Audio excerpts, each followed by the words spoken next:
Emmanuel Macron lost his temper over plans for the European Recovery Fund, with time running out for EU leaders to agree over how to lift the bloc out of its worst economic crisis since the Second World War, former Greek Finance Minister Yanis Varoufakis has revealed.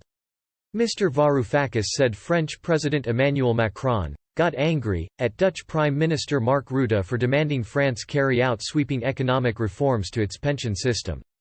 He tweeted, "Macron got angry. Because Rutte said a reduction in French pensions should be a requirement to access the EU coronavirus rescue package.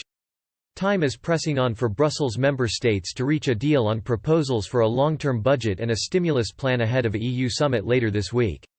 There is no guarantee EU leaders will bridge their differences on the proposals by European Council President Charles Michel at the summit on July 17–18. With more than 100,000 deaths from COVID-19, the EU is keen to demonstrate solidarity after months of bickering that has dented public confidence and put the bloc's global standing at risk.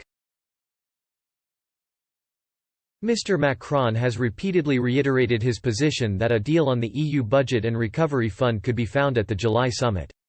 He has called for the fund should include €500 billion of grants to the hardest-hit countries. Mr. Michel faces the hard task of narrowing differences between the wealthy, thrifty North and the high-debt South, hit harder by COVID-19, over how to respond to the coronavirus crisis. He has presented a long-term EU budget of €1.074 trillion and a recovery fund of €750 billion for pandemic-hammered economies, with two-thirds of that to be in the form of free grants and a third issued as repayable loans.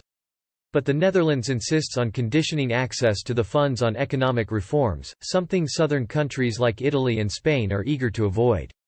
Mr. Rutte and the Frugal Four, including the Netherlands, Austria, Sweden and Denmark, want countries to carry out economic reforms to their labour, tax and pension systems to drive their economies towards competitiveness. On Tuesday, Mr. Rutte said he was pessimistic about the chances of reaching a deal over the proposed European Recovery Fund at a special summit, which will start this Friday.